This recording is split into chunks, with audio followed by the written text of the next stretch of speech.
Good evening. Welcome to This Week in Turkey.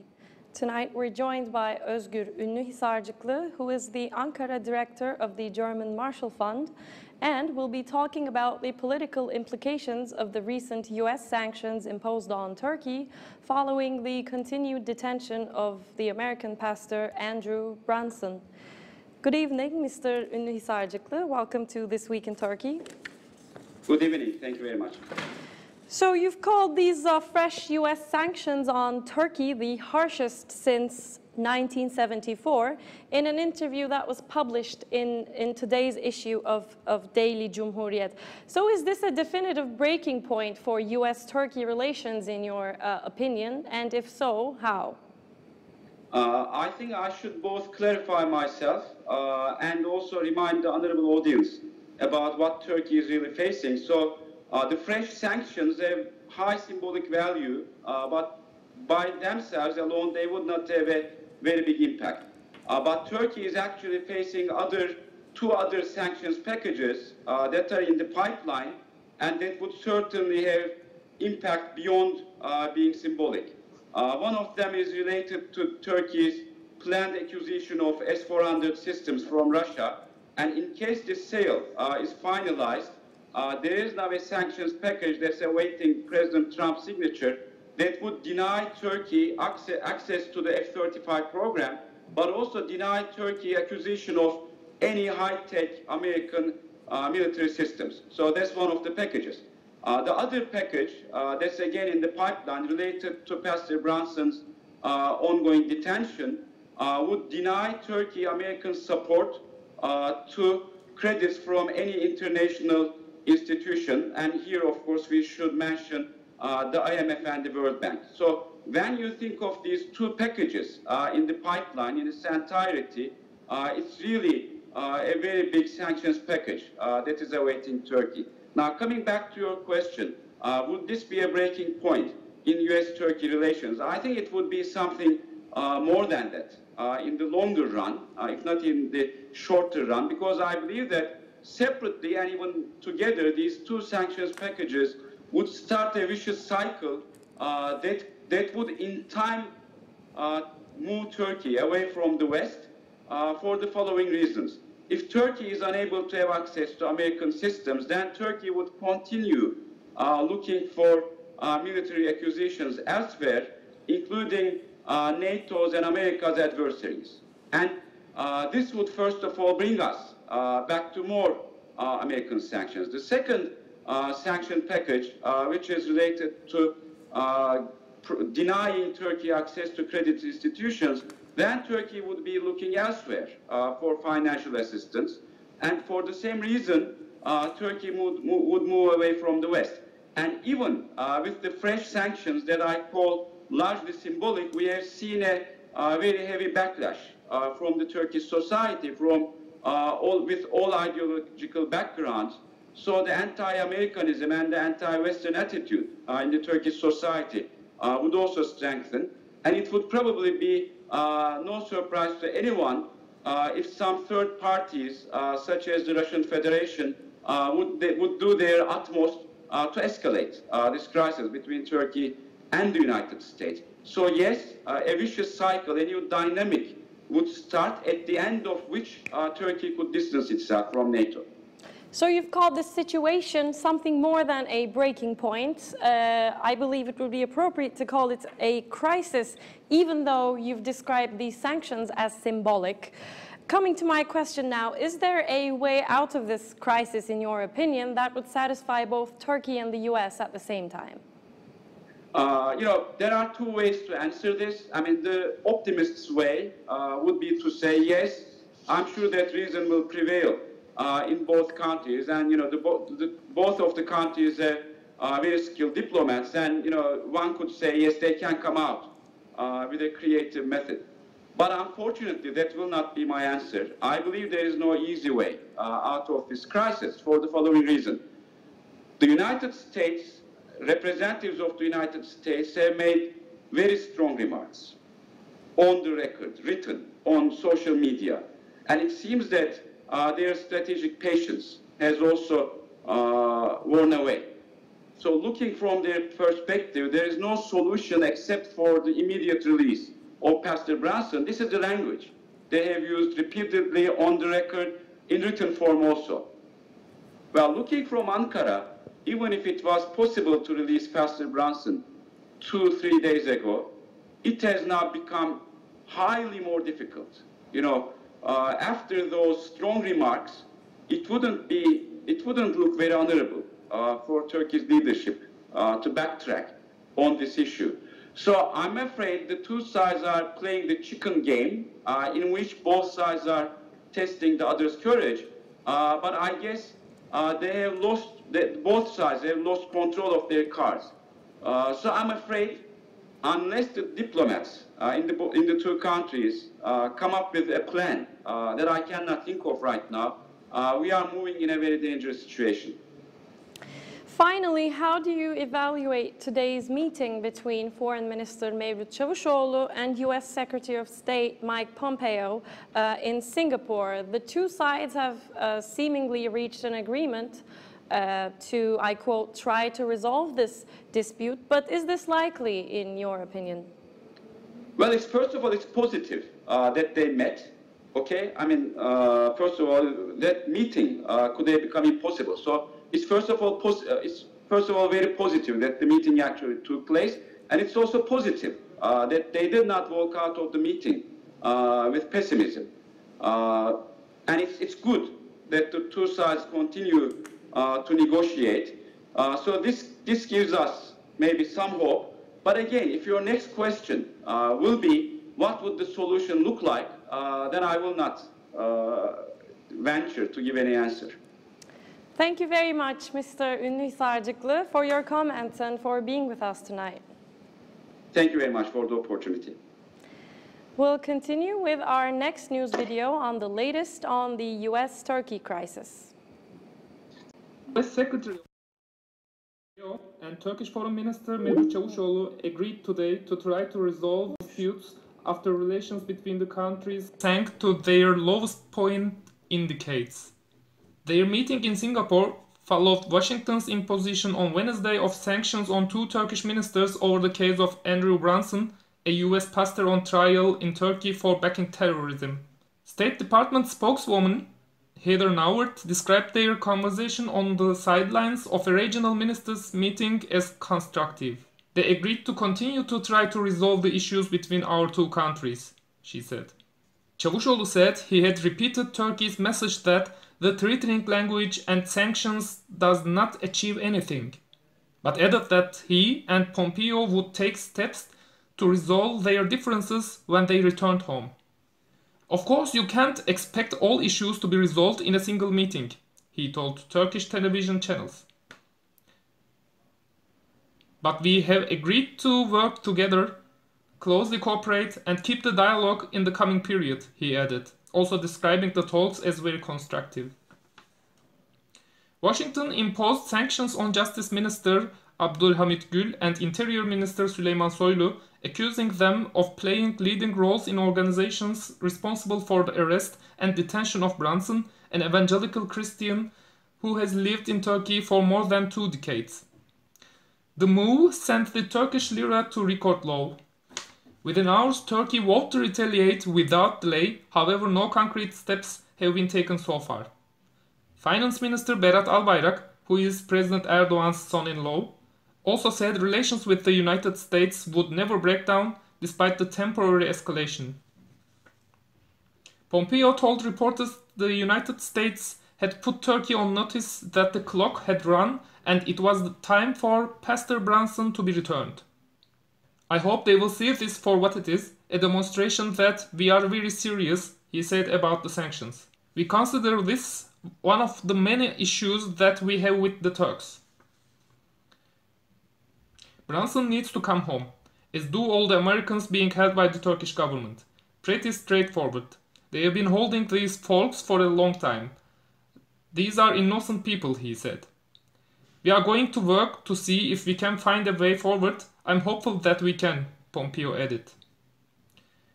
The United States has also been seeking the release of 3 locally employed embassy staff detained in Turkey. Joining us in the studio tonight is Dr. Sabri Öncü, who is the Chief Economist at the Center for Social Research and Original Thinking, and will be focusing on the economic aspects of the Pastor Brunson crisis and the fresh U.S. sanctions on Turkey. Good evening, Mr. Öncü. Welcome. Thank you. So, how will these sanctions by the U.S. affect the Turkish economy, Well, to begin with? Rather than talking about the future let me mention that they already affected the Turkish economy by pushing the dollar to Turkish lira exchange rate beyond the psychological barrier of 5 liras per dollar. Most of the economic problems that Turkey experiences at the moment originate from the depreciating lira. As most people know, we have a large foreign debt that we need to finance, whereas most of the borrowers of foreign currency loans make their income in Turkish liras. As a result, it becomes more difficult for those borrowers to make good on their foreign currency loans, about half of which, if not a bit more, are in US dollars.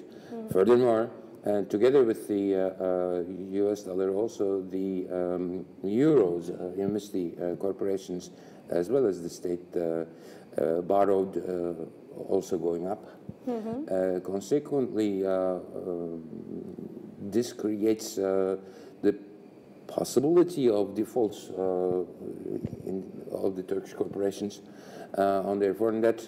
And interestingly, about 60% of that foreign debt are essentially to domestic banks. And if the Turkish corporations start defaulting or having difficulty in paying their debt to domestic banks, this may influence the banks as well. So these sanctions already affected the economy, and I don't think we can expect more effect than what has happened already. However, as the previous guest, Özgür Ünlühisarcıklı, said, if this dispute cannot be resolved positively, then there are other packages in the queue, one of which is denying Turkey access to credit from official financial institutions, including IMF and IFC and EBRD and such other official financial lenders, which may make Turkey's financing of its current account deficit also. So that is something that may happen in the future unless this current dispute is resolved to the satisfaction of both of the parties. And what's your view on the current debates on stagflation? Will these sanctions increase the risk of stagflation in Turkey, in your opinion? Oh yeah, they already increased the risk of stagflation. And I happen to be one of those who started talking about stagflation way earlier than most other people. The inflation that's going on in Turkey is essentially a cost push inflation, although there is some demand pull, that is inflation resulting from excess demand over the supply, but that's not the main reason. It is there, but the real reason is the depreciating Turkish lira because of the structural problem of the Turkish economy, namely its dependence on intermediate goods, raw materials as well as energy. And as the Turkish lira depreciates against the dollar, the production costs in the country increases, and hence the prices are going up. Indeed, the depreciation of the Turkish lira is not a recent phenomenon. From the beginning of this year until now, the Turkish lira lost about 30% of its value against the US dollar. And it has been losing its value for longer than a few years, if not about 5 years or so, maybe from 2013, for a number of reasons. The most recent of which is that a monetary tightening is going on in the US. As a result, the capital started to flow from peripheral countries such as Turkey back to the center countries such as the US. And because of this, as the capital leaves or doesn't come in large amounts, the currencies of the peripheral emerging market and developing countries have been going down. Most recent phenomena such as the newly announced government after the elections, as well as the recent sanctions or the disputes between the Turkey, even pushed the dollar depreciation of the lira against the lira further. Well, when all of these are happening, the productivity of the, not the productivity, but the profitability of the Turkish goods are now going down. And as I said, the Turkish corporations have difficulty in making good on their debt. And indeed, many large corporations applied for restructuring to their creditors. So things are pointing towards stagflation, meaning given the absence of credit and some economic policies that the government claims they are going to implement by pulling the demand down to lower the inflation, they are going to push the country to recession, apparently. And since the dollar will continue to increase against the Turkish lira, we will see an inflation without growth, which is what stagflation is. That's what I think. And the sanctions, of course, already made their contribution. And if that denying the Turkey access to those official lenders really happens, then things will get even worse, is what I think. Okay. As we've just mentioned during our conversation with our previous guest, Özgür Ünlühisarcıklı, and as we've also heard in our previous news video, Foreign Minister Çavuşoğlu and U.S. Secretary of State Pompeo met in Singapore today, and the two have signaled that they will try to resolve this dispute. Do you think this will have any short-term impact on the economy or the markets? Well, let me mention that this is my personal opinion. Of course, I don't know the future, short or long. I think what happened today was neutral. The damage has already been done. And I don't know what we will try to resolve our disputes mean. Well, they may try to resolve their disputes, but we don't know whether they will be able to resolve their disputes or not. And Özgür Ünlühisarcıklı, who was with us a few minutes ago, as he said, what happened today is positive, maybe, but nevertheless, given my experience in the markets in the US for about 10 to 15 years or so, if I were an American investor, this event wouldn't change my perception of the dispute or the problems we've been. I mean, there are serious tensions between Turkey and the central or early capitalist countries these days, meaning Germany and Turkey and other Western European countries. There seems to be some disalignment, if you like. Some of the things that Turkey does as part of its foreign policy are not consistent with the expectations of the Western powers.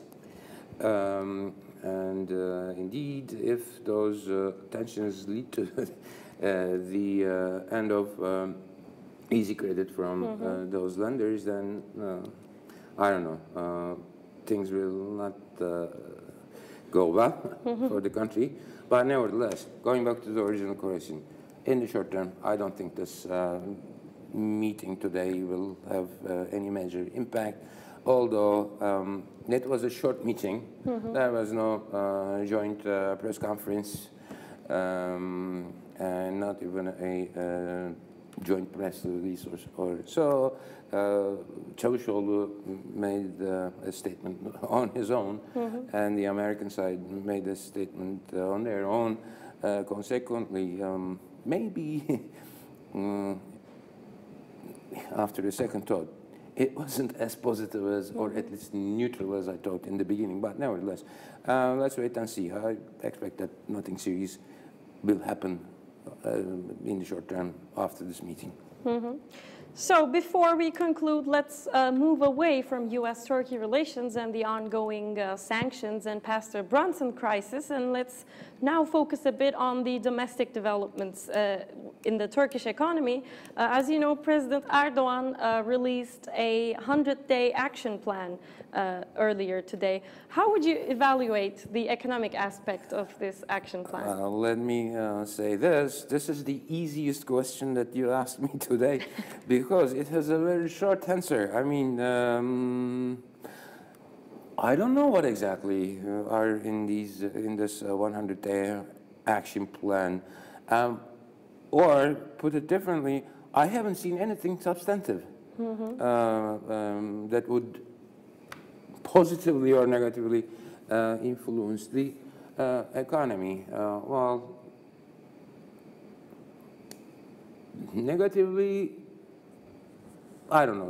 That can be debated, but positively, certainly not. They are talking about 400 projects that they spend about 45 billion liras on for the next 100 days, meaning 3 months and a half, less than that. What type of projects are these? They cannot be started tomorrow. There must be some old projects that have been going on that they will try to bring to conclusion. Those projects must have been going on already. So I don't think they would make much difference to the economy. Spending that $45 billion liras on the existing projects, I don't know. Difficult to say. But let me conclude by saying that I fail to see anything substantive in that plan that the Erdogan verbally explained.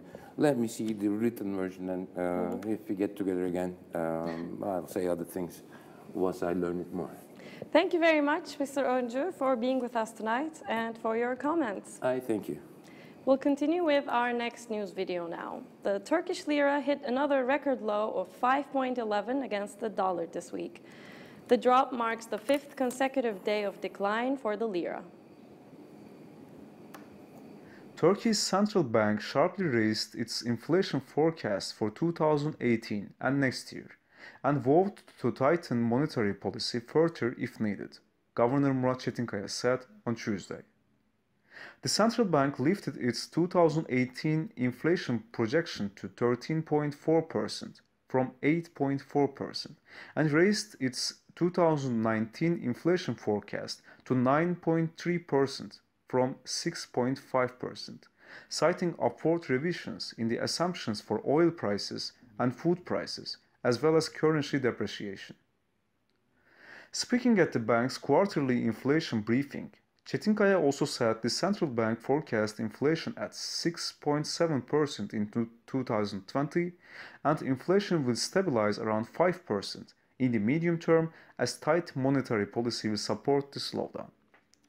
The revisions follow a leap in consumer price inflation to a 14-year high of 15.39% in June, which has helped drive the lira beyond 4.9 to the dollar in recent weeks, despite interest rate hikes 500 basis points since April. Inflation will show a limited increase in the third quarter, Çetinkaya said, adding that a tight monetary policy stance will be maintained for a long time.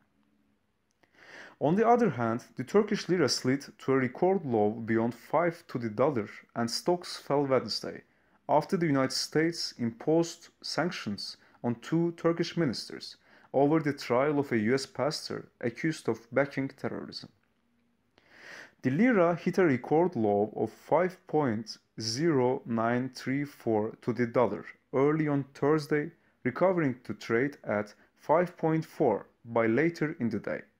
The currency has lost a fifth of its value this year, battered by rising inflation and concerns over the central bank's independence in the face of repeated calls by Turkish officials for lower interest rates. The intra-party disputes continued this week in the main opposition Republican People's Party, CHP, and the Good Party.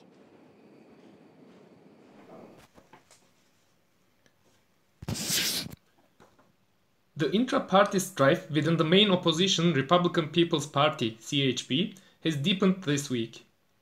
Two rival sides, namely dissidents and supporters of the party's chair Kemal Kılıçdaroğlu, are still in disagreement over the number of party delegates demanding an extraordinary convention in which Kılıçdaroğlu would be challenged by the defeated presidential candidate Muharrem İnce.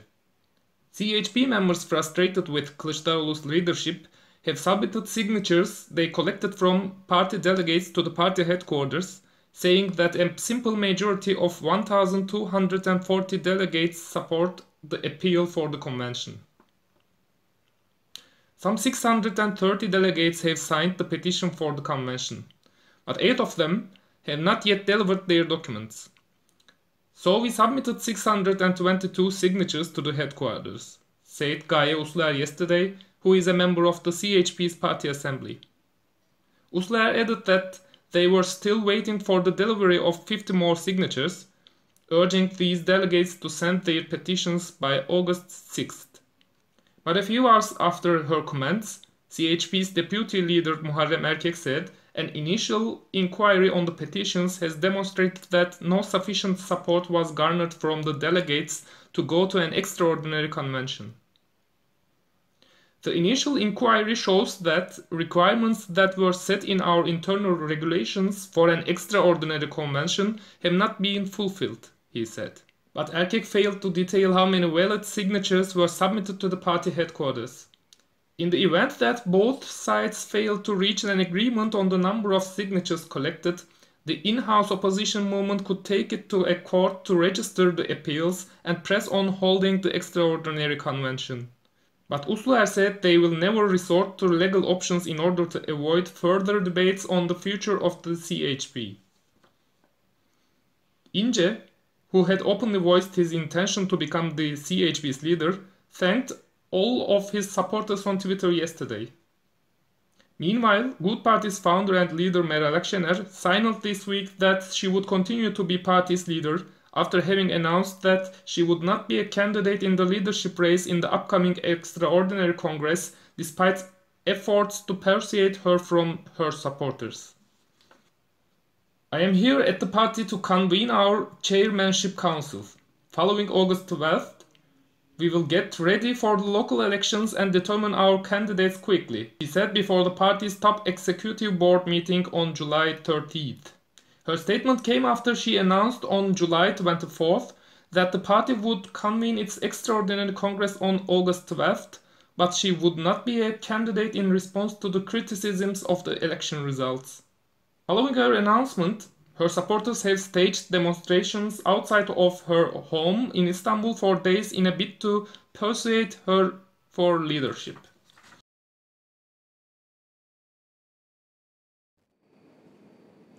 Our friend Işın Eliçin did an interview this week with Ali Bakir on the US, Turkey, and the sanctions on Iran.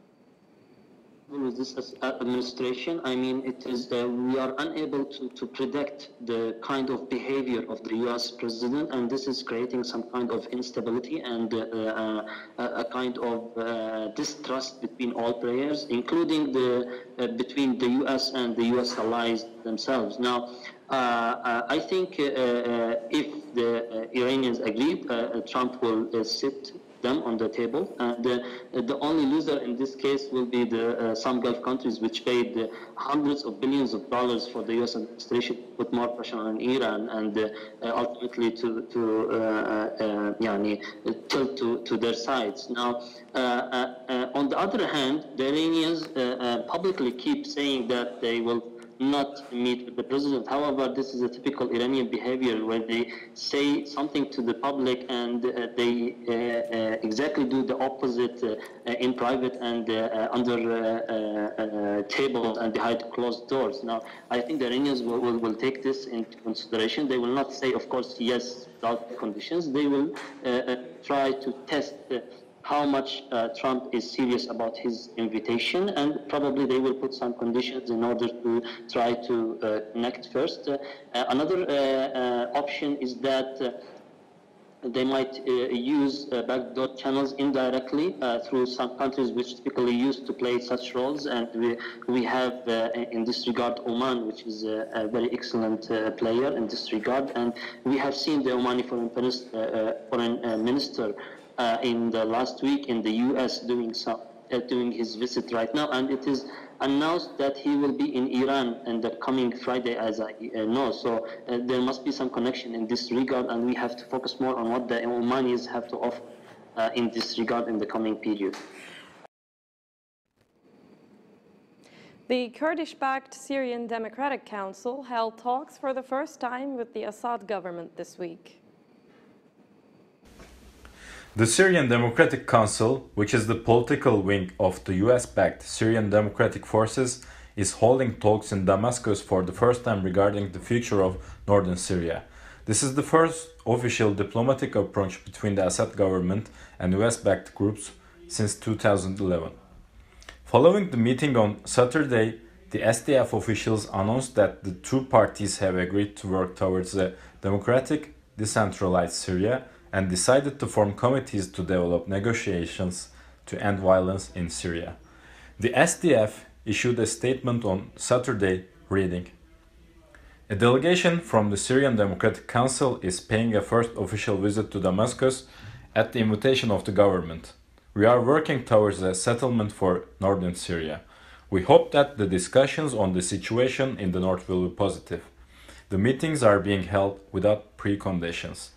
The meetings between the Syrian government and SDS came days after the President Bashar Assad threatened that the Syrian forces would recover the northern and eastern areas of Syria that are controlled by the US-led alliance. According to the Syrian Observatory for Human Rights, the SDF currently controls more than 27% of Syrian territory. Earlier in the year, the Syrian foreign minister had stated that the self-administration for the Kurds is negotiable. Meanwhile, Omar Oz, a Syrian Kurdish MP and the head of Damascus-based Syrian Kurds National Initiative, told reporters that US will be leaving Syria by the end of the year and that the only option left for the Kurdish groups is the central government.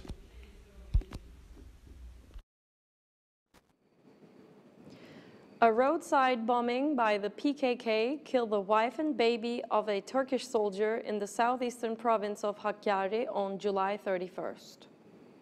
A roadside bombing by the outlawed Kurdistan Workers' Party (PKK) killed the wife and baby of a Turkish soldier in the southeastern province of Hakkari, the local governor's office said on Tuesday. The bomb exploded when a car carrying the civilians passed through the Yüksekova district. The mother, Nurcan Karakaya, died on the spot, while her 11-month-old son succumbed to his wounds at the Yüksekova public hospital. An operation to nab the assailants is underway in the region, officials say. An operation to nab the assailants is underway in the region, officials said. I want all the world hear a truth, President Recep Tayyip Erdogan said during the funeral of the victims. We once again see how vile this separatist terrorist organization, the murderer of this child and our sister, he said. Erdogan also added that he will approve the reinstatement of death penalty if Parliament submits such a proposal. He said, "We know how these murderers are. We also know that they will pay a price for this murder, and we will soon take steps on this issue." Also condemning the attack, main opposition Republican People's Party CHP leader Kemal Kılıçdaroğlu said on his official Twitter account, "I curse the PKK terrorist organization, which has blood on its hands, murders the innocent, and kills a mother and her baby with a treacherous trap." The PKK is listed as a terrorist organization by Turkey, the US, and the EU. Now let's take a look at what's on in Istanbul next week.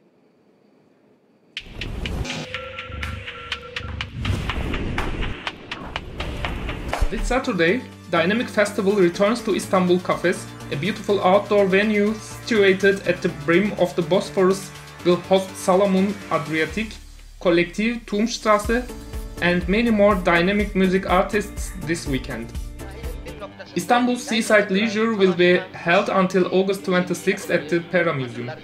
The exhibition tells a nostalgic story while addressing the radical changes in the social norms of the city and the use of their free time by Istanbulites. Istanbul's Seaside Leisure is a documentary and a testament to the radical transformations that have taken place in the lifestyles of the Turkish public.